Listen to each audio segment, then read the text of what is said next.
On va se faire l'instant râlage maintenant. On en parle, on évacue, on râle. Oui, je suis en colère. Oui. On commence par quoi ? Marine Le Pen, qui a été reconnue coupable d'avoir détourné des millions d'argent, des millions d'euros au Parlement européen pour le financement de son propre parti. Alors certes, ce n'est pas un enrichissement personnel, mais ça reste quand même du détournement d'argent. Elle a bel et bien été reconnue coupable, et donc elle n'a rien. Et ça, je pense que c'est la photo qui m'a le plus énervé. Genre, le matin, procès, elle est sortie et elle est allée au bureau. Pour ensuite, le soir, aller au JT de TF1 pour annoncer sa candidature à la présidentielle. Elle est coupable de détournement d'argent. Et dans la même journée, « Oh, je suis candidate à la présidentielle ». Et ensuite, on va nous demander de faire confiance à la justice. Oui, bien sûr. Sachant qu'une des magistrates a expliqué que ce qui a motivé la décision, ça serait antidémocratique de ne pas laisser le choix aux électeurs de voter pour leur candidat. C'est un petit peu le but d'une peine d'inéligibilité, mais voilà. Ok, bravo, merci la justice. Donc voilà, donc en clair, Marine Le Pen et d'autres, parce qu'elle n'est pas seule à avoir été reconnue coupable, a détourné de l'argent du Parlement européen pour financer son parti, travail fictif sur les assistants parlementaires, Julien Audoux, les compagnies, là. Donc tous et toutes ont été reconnus coupables, et il va rien leur arriver. Avait été requis une peine d'inéligibilité, donc justement pour éviter qu'elle se présente, parce qu'elle détourne de l'argent, elle a détourné des millions, et forcément, c'est pas quelqu'un qu'on a envie de voir à la tête de l'État. Même si on sait qu'ils le font tous. Mais là, du coup, la décision de justice rendue hier, c'est « Bah oui, mais du coup, ça serait pas démocratique de priver les électeurs et les électrices de leurs candidats. » C'est le but d'une peine d'inéligibilité. Voilà, donc il va rien se passer.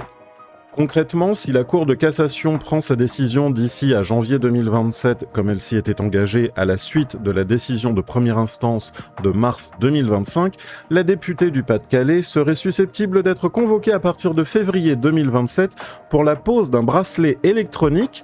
Ah oui, parce que la prison ferme pour les politiques, c'est juste bracelet électronique. Voilà.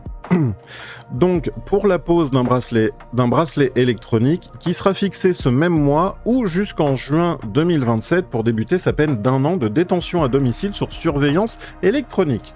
Et donc, elle porterait possiblement son bracelet électronique à l'Élysée, au cas où elle passe, évidemment. Non. Si elle est élue, avec une condamnation confirmée, l'article 67 de la Constitution s'appliquera. Toute action sera suspendue pendant le mandat. On a donc une constitution qui protège un président ou une présidente qui serait poursuivi. Donc elle est reconnue coupable et si elle remporte l'élection, ça saute. Bravo. Bravo la justice, bravo la constitution. Deuxième petite nouvelle... 313 députés ont voté pour la proposition de loi légalisant les policiers à tuer. Voilà. Ah, pardon. Ce qu'ils ont appelé la présomption de légitime défense pour les forces de l'ordre. Donc déjà qu'il n'y avait aucune condamnation pour des tirs de policiers qui n'étaient pas de la légitime défense, maintenant, en fait, ils auront le droit. Encore plus. Et rien pourra les contredire. Parce que dans une interview, Nunez, donc le ministre de l'Intérieur, avait dit « C'est une présomption simple qui peut être démontée à tout moment. Il suffit qu'une vidéo sorte. C'est qu'on revient sur cette idée Et on supposera que l'usage fait par un policier d'une arme est légitime. On le supposera, ça peut se démonter très facilement. On parle quand même de policiers qui n'affichent pas leur immatriculation, donc leur RIO, qui « Oh ma caméra elle est éteinte !» Suffit qu'il y ait personne autour, légitime défense. Bizarrement, l'extrême droite, la droite et les macronistes ont voté pour. Voilà. Si jamais vous vous posiez encore la question de le macronisme, ça se situe où? Ça se situe très très à droite.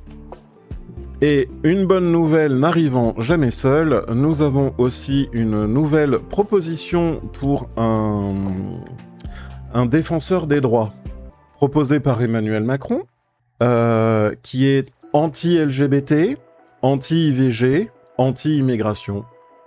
Oui, le gars est de droite. Défenseur des droits.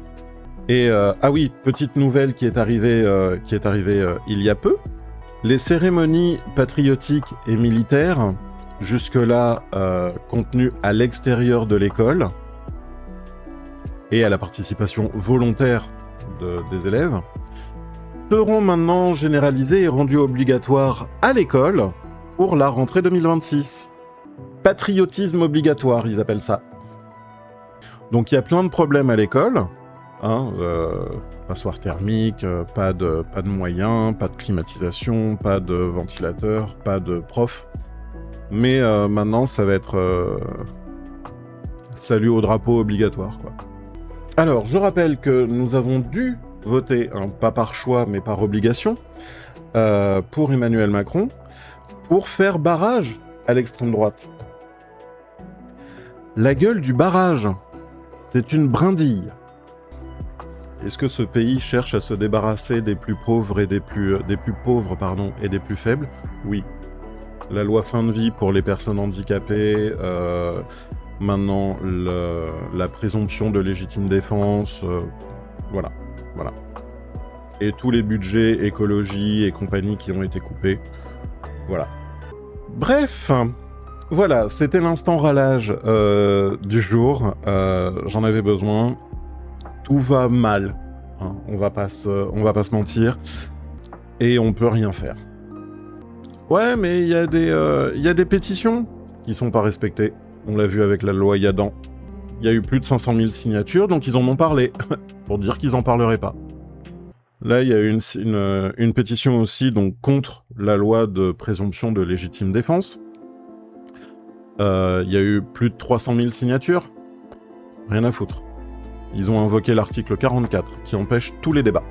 Au moment où on est à l'Assemblée nationale, et où nous on dénonce ça, le gouvernement utilise l'article 44, alinéa 2 de la Constitution, pour empêcher les débats sur les sous-amendements. Et donc on se retrouve à avoir une loi qui va tuer des gens. Pas de débat. Allez, sur ces bonnes nouvelles, on va passer au jeu. Allez, on va quand même essayer de rigoler un petit peu.